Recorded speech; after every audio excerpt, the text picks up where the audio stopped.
Toshkent chekkasidagi eski, tashlandiq uy haqida odamlar ko'p gapirardi. Hech kim yaqinlashmasdi.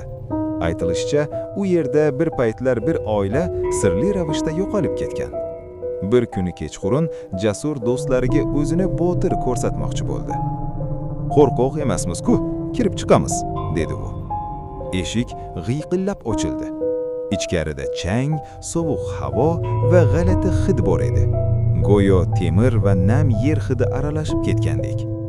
Ular telefon chirog'ini yoqib ichkariga yurishdi. Birdan tepada nimadir taqilladi. "Shamol", dedi Jasur, lekin ovozi titrardi. Zinadan yuqoriga ko'tarilishdi. Har qadamda yog'och g'ichirlardi. Tepaga chiqqach, uzun yo'lak va oxirida yarim ochiq eshik ko'rindi.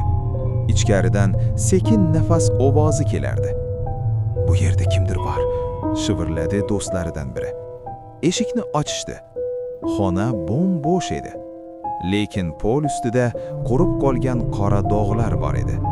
Devorda esa tirnalgan yozuv. U hali ketmadi. Shu payt orqalarida eshik qattiq yopildi. Telefon chiroqlari birma-bir o'cha boshladi. Qorong'uda kimningdir tez nafas olishi eshitildi. Bu safar ularning emas. Jasur qimirlay olmadi. Bo'ynining orqasida sovuq nafas sezdi. Sekin, juda sekin bir ovoz qulog'iga pichirladi. "Men seni tanladim." Ertasi kuni uyning oldida yana sukunat hukm surardi.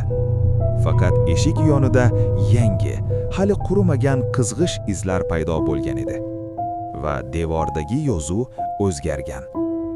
Endi 4 kishi